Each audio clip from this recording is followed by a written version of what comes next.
Hey y'all, how y'all doing? What's up? What's up? Okay, so Married to Medicine season 11 episode 14. There was a lot going on in this episode and we're going to talk about it. So first they open up with Dr. Jackie and Dr. Simone sitting down and they're discussing Phaedra and her grand exit, y'all. They're basically saying that, so Dr. Jackie says that she had a discussion with Phaedra. She's telling Simone this, reiterating all this stuff. And that Phaedra was basically saying it was the whole inviting Apollo that did it for her, that she felt like they was mean girls, etc., etc. We all know the little story behind that. But I like that they also brought up that Phaedra did speak to Heavenly, and Heavenly did tell Dr. Jackie that Phaedra agreed to have Apollo come. Now, Phaedra did say, well, me and Apollo, we're in a good place, so whatever, child, surprise me. See, that's the type of stuff I don't like. Say what you mean and mean what you say. Don't give all this extra in between, and then when somebody makes a decision or choice that you don't like, then you trying to hold their feet to the fire when you was being ambiguous and not being clear about how you felt about a situation. Don't turn around later and be like, oh, why you do this and that, and I didn't. And then Dr. Simone brought up a good point. She was like, okay, if she knew that Apollo was possibly coming, and that her claim was that Apollo gets mad every time he sees her with another guy, then why would she invite that guy, Check, that she was dating on the trip with her, knowing that Apollo was going to show up? And I was like, oh my God, I did not think about that. But that is all facts. Like, clock that T. Phaedra knew that Apollo was coming. She said possibly. She knew he was coming. It wasn't no possible. She knew he was coming. She hurried up and grabbed this man off the street corner, brought him on the show, and had him cosplaying as her man, all up in Apollo's face. And then gonna say, well, Apollo be getting crazy when I bring other people around. This is why I don't like this and that. And y'all mean girls and y'all this and that. And the problem is that we know the backstory. Phaedra just got an offer to go over to Real Housewives of Atlanta. So she ain't even checking for Married to Medicine no more. That's where she really wants to be, is Roa. So she ain't even checking for them no more. But I'm liking that they brought that up and pointed and made that very, very important point. So then Dr. Simone, Dr. Jackie, they continue on with discussing the whole situation with Gregory and King, Claude's man King. And basically that Gregory filed charges against Claude's man. And Dr. Jackie said something that was really funny. She was like, well, what does those charges actually mean? And Dr. Simone's like, I don't know. I mean, because I don't think I think Gregory don't even know what they really mean. He just knew he wanted to file something against that man because he felt some type of way because he was emasculated. But we'll probably get back into that much more later. Anyway, they discuss, like, if they can't get along, then what's next after that? And then they bring up, it's so funny, Dr. Gregory's rap song that he made about wanting to break free, y'all. And when they played that the first time, which was last episode, he is so cringe. I cannot see how Sweet Tea does it. Like, I guess everybody got their own thing, and maybe that's some type of quirk or something that she has for that man, because oh gosh, I just couldn't see it. I could not see it. But he made this song talking about he just want to be free. And y'all, for real, Sweet Tea was there. And I think she was there cheering him on and filming it. But she should have been feeling, see, this is what makes her a little touched in the head, because she should have been feeling a little bit weird about, why is my current husband making a song about his ex-wife all up in my face. It was so cringe. It's at this point, it's just plain out sad, y'all. It's plain out sad to watch. So next we have Dr. Contessa and Dr. Heavenly have a sit down, a one-on-one conversation with one another. And they tried to go into hashing things out just a little bit about their situation. And this was good because it came to, I think both of them said how they truly felt. And Dr. Heavenly, she don't always make a good point, but she did make a good point here. She basically said, my thing with you, Contessa, was if you were going to stay with him, then there was no point of you keep bringing it up and talking about him. And she was like, well, you kept trying to say he was abusive. And Dr. Hill was like, well, you said the situation and the relationship was volatile. She was like, well, Dr. Contessa was like, well, that's not abusive. Okay, but you was saying and doing a lot, and we saw a lot going on between the two of y'all that did not look healthy. Okay, it looked very unhealthy. So it's like, that's the thing. I love me some Dr. Contessa. I really do. I think she's a fun type of character and stuff on here, but that's where she irritates the mess out of me. It's like, because you know good and well that you was letting a story and a narrative build about your marriage, and then when it backfired, you decide to backpedal and blame it on everybody else. Because I think what happened was Dr. Contessa realized that her alluding to her husband being abusive was going to damage his medical license, because who wants to be under the care of a man that is seen as being abusive to his wife? Nobody wants to do that. So I think she realized that, and she was like, ooh, I might have to pull some of this back as much as possible. And she took all her frustration out on Dr. Heavenly, and I don't think that was right. But anyway, on to the next thing. So Quad and King have a sit down at Quad's house in her little pool area. They're having their own little date night by the poolside. And they're discussing the possibility of them moving in together. Now, mind you, I think they are a gorgeous couple. Like, they look good together. I hope they stay together. But anyway, they have a conversation about him about them moving in together. And he was like, okay, yeah, well, we can probably look at some property or something where we can both move in together and it'd be like both of ours.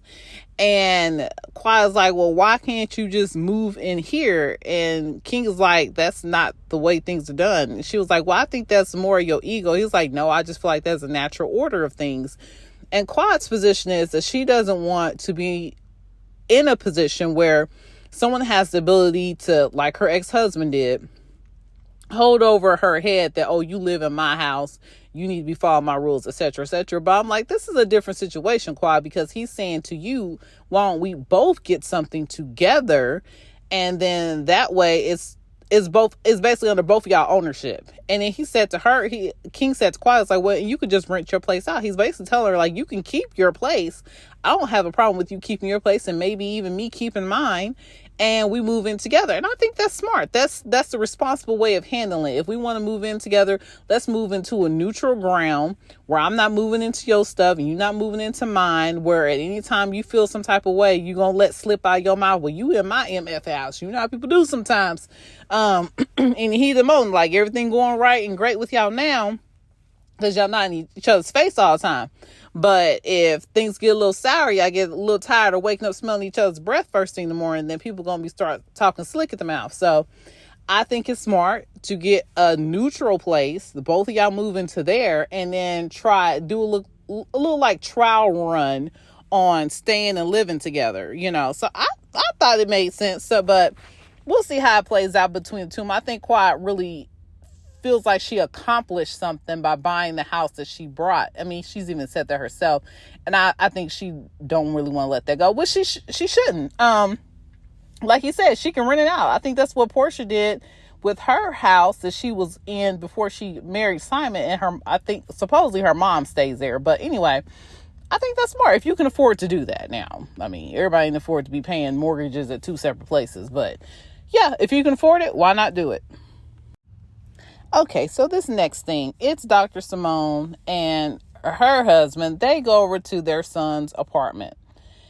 And they come in there again, just like a couple episodes ago. The place is destroyed. And I think they had a rule with them is that if we're going to be paying the rent for y'all to live here, y'all need to at least keep the place clean. And I mean, I don't even think they're expecting them to have a spotless clean. They probably at least want them to be decent, not just completely trash in the place, which they have. They got shoes and clothes all over the entire place, a full sink of dishes. Like it just was, it looked bad up in there. So I could see why she would be a little perturbed about how they were keeping that apartment. And just the way her boys was handling the situation, I was a little bothered by that. I was a little annoyed, but mostly bothered, because in my mind, when it came to me raising my kids, I always thought about when they try to get into a relationship with somebody else, or they get out here in the real world, I need to teach them the right things, the right way to go, raise them up, and so that they go in the right way. However it's said, I always thought that, like, y'all can't be just out here living any type of way and not expecting there to be consequences. And when it comes to these young men and they mama coming over there cleaning up for them, first thing I'm thinking is, so when y'all get with the woman, whoever she may be, y'all gonna expect her to be cleaning up after you like she your dang on maid. And I don't like that. I don't like that at all. I have 2 boys of my own, and that is a hell no. If you live there, you clean up too. You live there also, so you also clean up. There is no one person is in charge of cleaning and keeping the house clean. And then wait, she knocking on door. They sitting there in the seats just chopping it up with the door banging, just going on and on and on. They continue their conversation about going to the driving range, honey.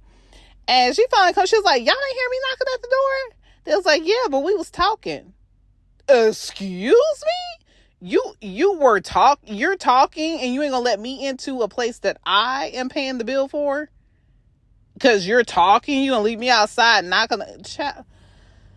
Whew. Now, I know we all love our babies, and we put up with a little extra stuff from our babies more than we would on anybody out here in the world. But y'all wanna go ahead and start packing y'all stuff today? Because we can end this lease today. If you feel like you're going to just disrespect and ignore me, and I pay the bills for you to sit up in here and have your conversation, you got to be kidding me. I was like, it's too much. It's too much. If I'm paying the bill, y'all ain't trying to clean up. She brings up, well, y'all can move back home, and then this is what y'all have to pay. I'm like, Simone, Dr. Simone, you ain't gonna make them kids pay nothing. All you're gonna do is move 2 problems back into your house. What she need to do is, I know we love our babies, but sometimes you gotta give them a little bump against the head. What she should do, like, okay, I'll pay for y'all to live someplace else, because I don't want you back in the house with me. But y'all gonna live in the hood. And as soon as you get tired of living in the hood and y'all place getting broken into, okay, that's a little extreme. You don't want your kids' place to get broken into. But they be living someplace that wouldn't be so nice. Let's put it like that. It would not be that nice wherever they live, because I'm not going to keep paying this bill, and y'all are not contributing anything. Y'all sitting on y'all behinds. Y'all not trying to clean up. Now, she sounds like they have jobs, but I got a feeling they little part-time jobs. Okay. I got a feeling like it's not they out here hustling, trying to make their own way in life. But anyway, child, that bothered me a lot. Let's move on to the next thing. So next we have the diabetes awareness event. It was more like a whole healthcare like event. And I really like seeing this. This is what we love to see. We love to see our Black men, our Black women, professionals out here looking after and caring for the community in which they work in, and completely free of charge, volunteer their services. I love every moment of it. Now, Dr. Contessa decides that she wants to bring up to Quad her efforts on trying to make it where Quad and King and Dr. Gregory and Sweet Tea can be in the same space with one another. And basically Quad's like, well, I mean, I'm not about to agree to that if they pressing charges against my boo thing. And then, of course, Dr. Heavenly yelling in the background, not if there's charges involved. And it's like, Dr. Heavenly, this is kind of like a professional event. You could pipe it down just a little bit. Or you could just not say anything, because that's obvious. Everybody there knows. Everybody in that little group in the circle y'all was talking in knows that there's charges involved. There was no point in her bringing that up. Dr. Heavenly got to make a moment for herself. She does like to be seen most of the time. or all the time. She likes to be seen, be the center of attention. So anyway, Quad is like, well, I don't feel like it's fair for me not to have my support here, who is king, but they get to be here supporting one another. Like, that's not fair to me. And I'm like, I absolutely wholeheartedly agree with that. That's not fair. And the big issue is her ex-husband just do not like to see her prancing around with her new man. And that is obvious. It's blatantly obvious. And that's his whole thing. That's why he's filed these fake charges that ain't gonna hold up in court. I don't know if y'all have checked on it lately or what's happened with that, but I'm pretty sure that crap got thrown out because it was freaking ridiculous. It was a waste of court paper, printing time, and money. So, and that's basically all it is. Just Dr. Greg wants to isolate her. And then, like she said, he didn't have a problem with bringing his new wife around and throwing her up in my face last year. So what's the deal now? Now, all of a sudden, I can't have my support group here? And I'm like, yes, Quad, say all of that. And that needs to be considered. And when it comes to the end of the day, I don't think, bottom line is Dr. Gregory, he don't want to see Quad with somebody else. So he don't mind getting kicked off the show or leaving the show. Now, Sweet Tea, she's thinking she's doing a good thing by being the supportive wife. And in a sense, yes. In another situation, I would say, because this situation just says blatantly that he still got feelings and wrapped up in his ex-wife. And for me, if I was her, I'm not about to risk my livelihood because you caught up on your ex. Like, boy, please, bye, get it together. Like, you need to get over her anyway. So we're going to be on this show. You're going to figure out how to act. You're going to figure out how to live. You're going to figure out how to get along with her. You're going to figure all that out because guess what? We're not about to leave this show just because you ain't got off your feelings over your ex-wife when I can make a good coin. I can make a career for myself. And you need to get over this woman anyway. So why should I leave the show? That's my opinion on that. So anyway, Sweet Tea and Dr. Gregory show up later. And the guys pull Dr. Gregory's side. And it's like, Mimi's husband, I can't think of what his name was, but Mimi's husband, she says, the new couple on the show, he's like, do we need to keep those charges out there? I mean, because that's basically going to make it where there's no resolution or something. I mean, is there any way we could build a bridge, a resolution, remove those charges and have a conversation? Do you feel like it's needed? And Dr. Gray's like, yeah, hell yeah, it's needed. So his basic bottom line is he wants people to pick. He wants it to be him and Sweet Tea or Quad and King. And I'm like, y'all both gonna lose because everybody ain't checking for y'all like that. People are more checking for the guys. Seem like they like King better. And Dr. Heavenly has decided that she likes Quad again. So she's vying for Quad to stay on the show and for Sweet Tea to leave because Sweet Tea done made her mad.